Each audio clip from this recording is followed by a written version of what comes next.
The subcompact SUV market teems with options from high-end luxury to hybrid and electric models to affordable fare. There is literally a little something for everyone. With their all-new Kicks, Nissan set out with a pretty straightforward plan. Make a car for hip urban people that's affordable, good-looking, and full of safety and tech features. As it turns out, this little guy has a lot more than just a little going for it. Nissan's made it pretty clear that the Kicks is not a replacement for their older, similarly small-scaled Juke. Instead, the Kicks was inspired by a concept first introduced at the 2014 Sao Paulo Motor Show. And I gotta be honest, for a production car, it's pretty close to the original, which is impressive. You guys, it looks great. It's athletic and has some really cool exterior details, like these narrow headlights, optional 17-inch wheels, and check out this nice character line that runs the length of the car and then fades into the rear three-quarter panel. It's got just the right amount of attitude without looking like a transformer. There's thoughtful detail stamped into the sheet metal, and it comes in bold colors with super cool names like Super Black, Monarch Orange, and Deep Blue Pearl. You can also opt for a sweet two-toned contrasting roof. Size-wise, the Kicks slots into Nissan's lineup as the smallest CUV available below the Rogue Sport, but it punches way above its weight with more passenger and cargo room than its competition. Behind the second row, there's 23.5 cubic feet, which bests the Kia Soul, the Hyundai Kona, the Ford EcoSport, and the Toyota CHR.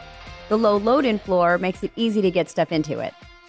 The rear seats are pretty easy to lay flat, but you guys, look at all the space in there. This is one CUV that's actually got room for cargo and passengers at the same time. And hey, check it out. There's even a spare. The interior of the Kicks is simple, but it's really well laid out and it's got everything here that you need. And for headroom, awesome. Legroom, you know what? Let's just call it all a ridiculous bounty of space. Not all the surfaces are soft touch, but there are some, as well as some nice extras like optional contrast stitching, piano black trim, and brushed chrome-like surfaces. Half of the instrument panel is digital, a feature that's usually reserved for way more expensive cars.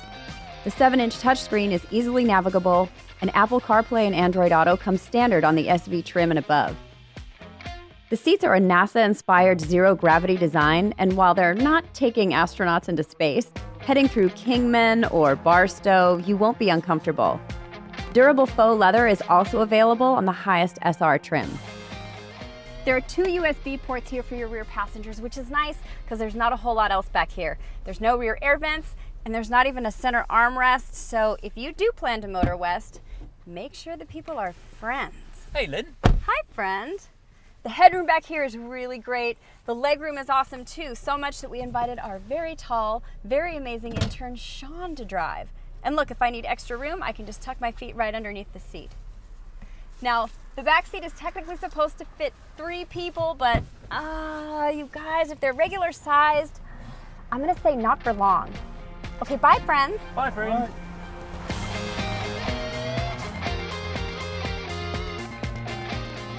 Completing this tidy package is a 1.6-liter, 125-horsepower engine.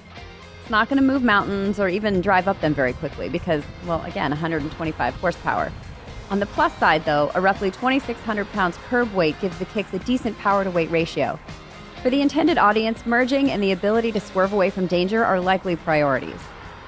Does the Kicks deliver? Well, let's put it this way. If you want the power of a hot hatch, then buy a hot hatch. But if you're traveling my way, that's the highway, then yeah, it actually does pretty good. The powertrain is rounded out with a continuously variable transmission, and while it's not my favorite kind of transmission, this one feels pretty natural, without that rubber bandy droning CVTs are known for. It also really helps you out at the gas pump. The combined 33 miles a gallon is another best in class that Nissan claims with this baby ute. See all the boxes we're checking off here? Here's one area where the Kicks trails the Kona or EcoSport. All-wheel drive is not an option. If you want all-weather traction, you'll have to upgrade to the Rogue Sport.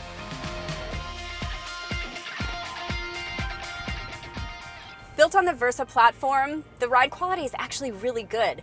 The suspension doesn't feel too hard or too soft, and bumps aren't jarring or uncomfortable at all. On the other hand, the steering isn't really superb. There's a lot of play in the steering wheel, and it doesn't feel nearly as connected as I'd like. Though when you get up to speed, the electronic steering adjusts and becomes a bit more responsive, so it's better. You guys, I gotta say, the turning radius on this is banging. The base model Kicks S goes for $18,965, including destination fees. And as is, it comes standard with some pretty impressive stuff, the most interesting being automatic emergency braking. In competitors, that's a feature reserved for higher trims. The SV trim level adds extras like blind spot warnings, rear cross traffic alerts, 17-inch wheels, and body-colored side mirrors and outside door handles. Move up to the SR for a rear roof-mounted spoiler, a leather-wrapped steering wheel and shifter, and dark chrome grille accents. Add the premium package to your Kicks mix, and you get, among other things, an 8-speaker Bose audio system, including driver headrest speakers. It's subtle, so not like someone shouting in your ears, but it adds just the right amount of surround sound feeling. Nissan's Color Studio option is also available with the Kicks, which means you can personalize some accessory items like wheel inserts or exterior side mirrors and door handles in 5 different accent colors. The cool factor is getting pretty hot. If you go all in, you're looking at just over $22,000, including that destination charge. It's not a lot of green for a very colorful CUV. It's a good thing I like the way it looks, because I think I'm going to be seeing a lot of these. The Kicks is a really great example of engineering, design, and marketing teams all sitting down in the same room and absolutely nailing the brief. It's a hit. Speaking of hits, did anybody get my reference about the whole Kicks on Route 66 thing? Micah? Tim? Sean? Nobody?